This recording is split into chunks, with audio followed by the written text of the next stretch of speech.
Hello friends, welcome back to கற்க கசிடுற YouTube channel. நம்ம இன்றைக்கி கிளாஸ் 12 அக்கௌண்டன்சி சாப்டர் 7 இருக்கக்கூடிய இல்லுஸ்ட்ரேஷன் 14 தான் வந்து பார்க்க போகிறோம். சம் பார்க்கலாம் வாங்க. X company issued 10,000 equity shares of 10 each. So எப்படி அதை ஸ்ப்ளிட் பண்ணியிருக்காங்கன்னு பார்த்தீங்கன்னா 2 on application, 4 on allotment, 2 on first call, 2 on final call. ஆனால் மொத்தமாக எவ்வளோ ரிசீவ் ஆயிருக்குன்னு பார்த்தீங்கன்னா 30,000 ஷேர்ஸ் வந்து ரிசீவ் ஆயிருக்கு. ஸோ அந்த 10,000 ஷேர்ஸை வந்து என்ன பண்ணுறாங்கன்னா ரிஜெக்ட் பண்ணுறாங்க. ரிமைனிங் இருக்கக்கூடிய இன்னொரு 10,000 ஷேர்ஸை வந்து என்ன பண்ண போகிறாங்கன்னா ப்ரோரேட்டோ அலாட் பேசிஸில் வந்து அட்ஜஸ்ட் பண்ண போகிறாங்க. ஸோ டேரக்டர்ஸ் வந்து என்ன பண்ணுறாங்கன்னா made both the calls, all the amount were received except 600 shares on final call. So final call pay பண்ணும்போது ஒருத்தவங்க யாரோ 600 ஷேர்ஸ்க்கு மட்டும் அவங்க வந்து பே பண்ணாமல் விட்டுட்டாங்க. அதனால் அந்த ஷேர்ஸை வந்து ஃபோர்ஃபீட் பண்ணுறாங்க. ஃபோர்ஃபீட் பண்ண ஷேர்ஸை வந்து இப்போது ரீஇஷ்யூ பண்ண போகிறாங்க. ஆனால் கம்ப்ளீட்டாக அவங்க வந்து ரீஇஷ்யூ பண்ணல. அதில் வெறும் 400 ஷேர்ஸை மட்டும்தான் ரீஇஷ்யூ பண்ண போகிறாங்க.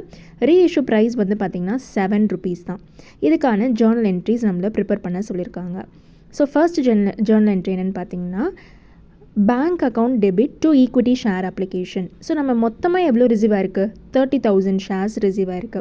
இன்டூ அப்ளிகேஷன் அமௌண்ட் வந்து ₹2. ஸோ 30,000 இன்ட்டு 2 60,000 ருபீஸை வந்து போட்டுருங்க. இப்போ அடுத்த ஜேர்னல் என்ட்ரி என்னென்னா equity share application account debit to equity share capital. So அப்போ 10,000 மட்டும் தான் நம்ம ஆக்சுவலாக ரிசீவ் பண்ண வேண்டியது. அதை மட்டும் ஷேர் கேபிட்டலுக்கு வந்து அவங்க ட்ரான்ஸ்ஃபர் பண்ணுறாங்க. அப்போ 10,000 இன்ட்டு 2 20,000. நெக்ஸ்ட் ஜேர்னல் என்ட்ரியில் என்ன பண்ணுறாங்கன்னா 10,000 ஷேர்ஸை வந்து ரிஜெக்ட் பண்ணுறாங்க. ரிமைனிங் 10,000 ஷேர்ஸை வந்து அலாட்மெண்ட்டோட அட்ஜஸ்ட் பண்ணுறாங்க. அதுக்கான ஜேர்னல் என்ட்ரி தான் வந்து கீழே போட்டிருக்காங்க. Equity share application account debit to bank account to equity share allotment. So 10,000 ஷேர்ஸை ரிஜெக்ட் பண்ணுறாங்க. 10,000 ஷேர்ஸை வந்து ப்ரோரேட்டோ அலாட்மெண்ட் பேசிஸில் அப்ளிகேஷனோட அட்ஜஸ்ட் வந்து பண்ண போகிறாங்க. இப்போ நெக்ஸ்ட் வந்து அலாட்மெண்ட்டுக்கான entry. Equity share allotment account debit to equity share capital 10,000 into allotment money வந்து பார்த்திங்கன்னா ₹4. இப்போ அடுத்த என்ட்ரி வந்து bank account debit to equity share allotment. இதில் தான் நீங்கள் வந்து கவனமாக இருக்கணும். ஏன்னா ஆல்ரெடி 10,000 ஷேர்ஸ் வந்து அப்ளிகேஷன் மணிலேருந்து அட்ஜஸ்ட் பண்ணிட்டீங்க. ஸோ இப்போ இந்த இடத்துல வந்து 10,000 இன்ட்டு 2 வந்து 20,000 ருபீஸை வந்து அட்ஜஸ்ட் பண்ண போகிறீங்க. அப்போ 40,000 மைனஸ் 20,000 20,000 மட்டும்தான் நீங்கள் வந்து அமௌண்ட் வந்து காட்டணும். ஏன்னா ஆல்ரெடி 20,000 ரிசீவ் பண்ணிட்டீங்க. இப்போ இந்த 40,000 20,000 சப்ராக்ட் பண்ணிவிட்டு ரிமைனிங் 20,000 தான் நீங்கள் வந்து போடுறீங்க. இப்போ அதுக்கு அடுத்த என்ட்ரி வந்து பார்த்திங்கன்னா final call account debit to equity share capital. இது 10,000 இன்ட்டு 2 20,000. இதுலேயுமே வந்து ஃபுல்லாகவே ரிசீவ் பண்ணிடுறாங்க. அதனால் bank account debit to equity share first கால் வந்து 10,000 இன்ட்டு 2 20,000. இப்போ ஃபைனல் காலில் தான் வந்து பார்த்திங்கன்னா ஒரு ஷேர் ஹோல்டர் 600 ஷேர்ஸ் வந்து பே பண்ணல.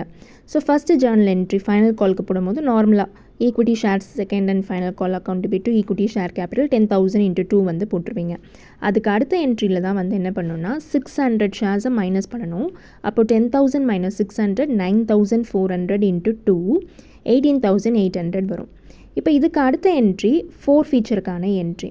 அப்போது 4 ஃபீச்சரில் வந்து எவ்வளோ ஷேர்ஸ் வந்து ஃபோர்ஃபிட் பண்ணுறாங்க, 600 ஷேர்ஸ் வந்து ஃபோர்ஃபிட் பண்ணுறாங்க. ஈக்விட்டி ஷேர் கேபிட்டலில் 600 இன்ட்டு ஃபுல் ஃபேஸ் வேல்யூ அமௌண்ட்டை போட்டுருவோம். 2 equity share second and final call. ஏன்னா அதுதான் வந்து ஃபோர்ஃபிட் பண்ண போகிறாங்க. அது வந்து ₹2. அதனால் 600 இன்ட்டு 2. அப்போ ரிமைனிங் ₹8 வந்து ஃபோர்ஃபீட்டரில் வந்து போடணும். ஏன் அந்த ஃபோர்ஃபீட்டரில் வந்து போடுறோன்னா அந்த ₹8 இது வரைக்கும் நம்ம பே பண்ணது வந்து ₹8. அதனால வந்து அதை 4 ஃபீச்சரில் வந்து போடுறோம். ₹2 வந்து பே பண்ணல. 600 ஷேர்ஸ்க்கு ₹2 வந்து பே பண்ணல. ஸோ இது வந்து 4 ஃபீச்சருக்கான என்ட்ரி. அடுத்தது வந்து பார்த்திங்கன்னா ரீஇஷ்யூ. இப்போ எத்தனை ஷேர்ஸ் வந்து ரீஇஷ்யூ பண்ண போகிறாங்க, 400 ஷேர்ஸ் மட்டும்தான் ரீஇஷ்யூ பண்ண போகிறாங்க. என்ன தான் 600 ஷேர்ஸ் ஃபோர்ஃபீட் பண்ணாலும் கூட அவங்க 400 தான் ரீஇஷ்யூ பண்ணுறாங்க. ரீஇஷ்யூ வேல்யூ வந்து ₹7 அப்படின்னு கொடுத்துட்டாங்க. அதனால் பேங்க் அக்கௌண்ட் டெபிட் 400 இன்ட்டு 7 ஃபோர்ஃபீட்டை வந்து இப்போ நம்ம டெபிட் பண்ணுறோம். 400 வச்சுக்கோங்க. அங்கே 2 equity share capital. Equity share capital எவ்வளோ, ₹10 தான் ஷேர்ஸ். அதனால் 400 இன்ட்டு 10. 10க்கும் 7க்கும் டிஃப்ரென்ஸ் எவ்வளோ, 3. அந்த ₹3 தான் நீங்கள் ஃபோர்ஃபிட்டட் ஷேர்ஸில் வந்து போடணும். ஒருவேளை ஃபோர்ஃபிட்டட் ஷேர்ஸில் உங்களுக்கு என்ன இது அமௌண்ட் போட்டு மல்டிப்ளை பண்ணணும் அப்படின்னு தெரியாத பட்சத்தில் எவ்வளோ கொடுத்துருக்காங்கன்றதை பாருங்கள். மொத்தம் எவ்வளோ, ₹10. அவங்க கொடுத்துருக்கிறது ₹7. அப்போ சப்ராக்ட் பண்ணால் ₹3. அதுதான் நீங்கள் வந்து அங்கே போடணும். அடுத்தது இதில் வந்து நமக்கு ப்ராஃபிட்டாக லாஸான்றதை கண்டுபிடிக்க போகிறோம். ஸோ நமக்கு ஃபோர்ஃபீட்டட் ஷேர்ஸ் வந்து 600 ஷேர்ஸை ஃபோர்ஃபீட் பண்ணும்போது 4800 வந்துச்சு. அப்போ 400 ஷேர்ஸை நீங்கள் ஃபோர்ஃபீட் பண்ணிங்கன்னா எவ்வளோ அமௌண்ட் அப்படின்றத நீங்கள் வந்து கண்டுபிடிக்கணும்.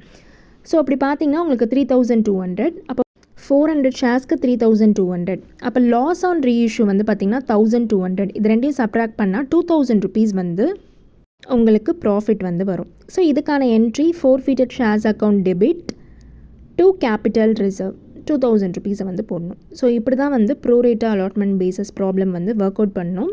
இந்த சம்மில் உங்களுக்கு ஏதாவது டவுட் இருந்தால் நீங்கள் கமெண்ட்டில் வந்து சொல்லுங்கள், நான் உங்களுக்கு எக்ஸ்பிளைன் பண்ணுறேன். நம்ம சேனலை ஃபஸ்ட் டைம் பார்க்குறீங்கன்னா சப்ஸ்கிரைப் பண்ணி பாருங்கள், உங்கள் ஃப்ரெண்ட்ஸ்க்கும் ஷேர் பண்ணுங்கள். Keep supporting. தேங்க்யூ.